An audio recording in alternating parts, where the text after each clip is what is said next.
بسم اللہ الرحمن الرحیم، السلام علیکم۔ میں ہوں مخدوم شہاب الدین۔ ناظرین، ایک ایسا انقلابی پروگرام پاکستان میں لایا جا رہا ہے اور اب اس پر تمام تر جو چیزیں ہیں وہ مکمل کر لی گئی ہیں۔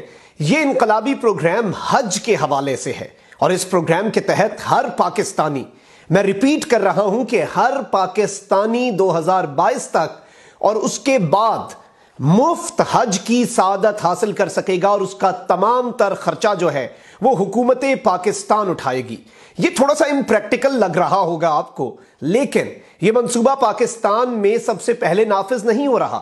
یہ بہت سے ممالک جن میں ملیشیا سر فہرست ہے وہاں پر امپلیمنٹ بھی ہو چکا ہے اور وہاں پر یہ کامیابی سے جاری و ساری بھی ہے۔ اس منصوبے کا ملیشیا میں نام تابونگ حاجی پروگرام ہے۔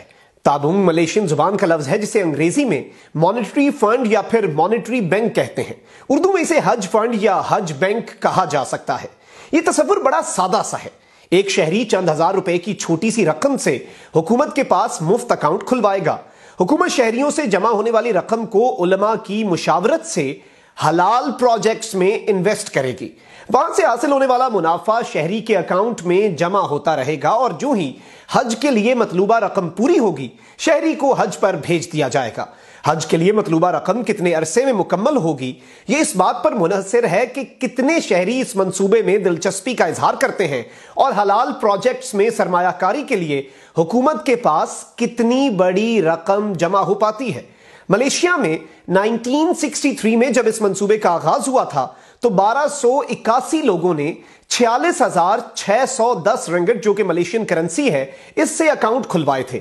یعنی آغاز میں زیادہ لوگ اس جانب مائل نہ ہوئے، مگر اب صورتحال یہ ہے کہ 2019 تک اس اسکیم کے تحت 93 لاکھ اکاؤنٹس کھل چکے ہیں جن میں 73 ارب رنگٹ جمع ہیں۔ اب ملیشیا میں یہ معمول ہے کہ جو ہی بچہ پیدا ہوتا ہے اس کے نام کا مفت اکاؤنٹ کھلوا کر چند رنگٹ اس میں جمع کروا دیے جاتے ہیں۔ جوان ہو کر جو ہی اس بچے کی شادی ہوتی ہے وہ انہی پیسوں سے حج کرنے چلا جاتا ہے۔ تبھی تو نوجوانی میں حج کرنے والے ممالک میں ملیشیا سر فہرست ممالک میں سے ایک ہے۔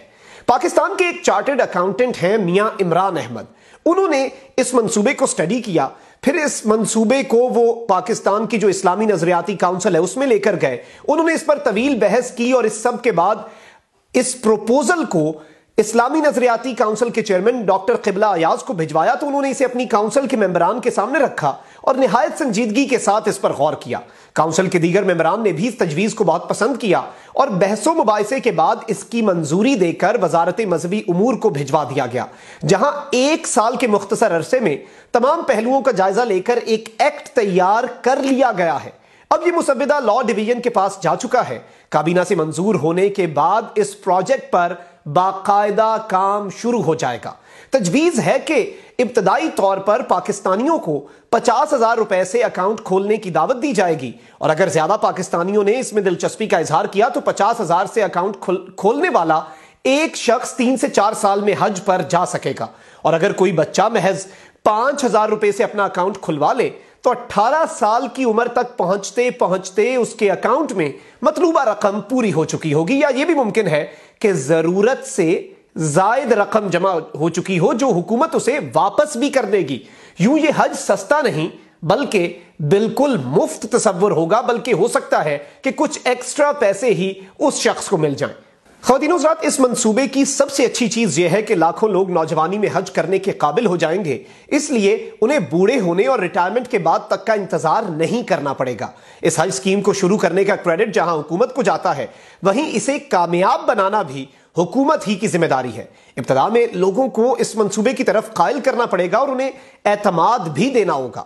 اگر حکومت فوری طور پر لوگوں کی توجہ حاصل کرنے میں کامیاب ہو گئی تو 2022 کا حج اسی اسکیم کے تحت ہو سکتا ہے اور اس کے بعد تو ایون کمپلیٹلی فری حج کا تصور بھی پاکستانی اپنے سامنے اپنی آنکھوں سے دیکھیں گے، اور یہ ایک بہت بڑی خدمت ہوگی دین اسلام کی، کیونکہ پاکستان میں لوگ پوری زندگی اس آس میں اور اس خواہش میں گزار دیتے ہیں کہ وہ پیسہ جمع کریں اور آخری عمر میں اللہ تعالیٰ کا گھر دیکھ سکیں، لیکن بہت سے لوگ اپنی ضعیفی میں، بڑھاپے میں وہاں پر جاتے ہیں اور عبادت جو ہے اس سے زیادہ انہیں اپنی صحت کی بھی وہاں پر خیال رکھنا پڑتا ہے۔ لیکن اس طرح سے تمام تر لوگ نوجوانی میں حج کر سکیں گے اور ان کی حج حکومت کی سرپرستی میں ہوگی، جو کہ انتہائی مثبت قدم ہوگا۔